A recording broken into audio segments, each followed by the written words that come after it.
The Qing Dynasty lasted from 1644 to 1911. It was the last of the imperial dynasties in China that was established by the Manchu in 1636. Land was later extended to China. As a whole, the Qing Dynasty went through many changes. First of all, the men were required to shave their heads. They also had to wear traditional Manchu clothing.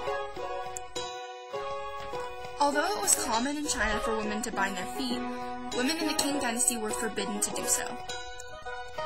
The period of peace that followed the ascension of the Qing Dynasty allowed for growth in all areas. Public works were repaired and maintained. Taxes were very light, unlike other dynasties. If famine hit, taxes were reduced even more. International trade and commerce grew among the empires, and peace allowed arts and learning to come into the dynasty. European missionaries were now allowed into China and influenced Chinese ideas about science. During the reign of Qianlong, the borders of China were expanded. His reign led to the greatest prosperity during the Qing Dynasty. Great Britain began to trade with China for silk and tea. The influence of the West was finally felt for the first time.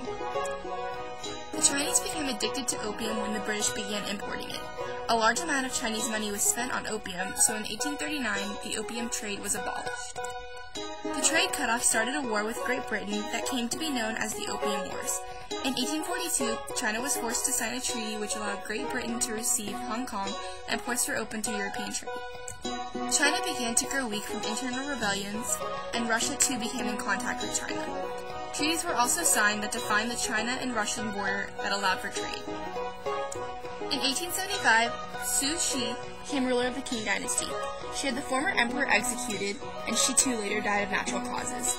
Before her death, however, she placed a 2-year-old on the throne, which further weakened the government and strengthened the revolutionaries. 1911 marked the end of the Qing Dynasty.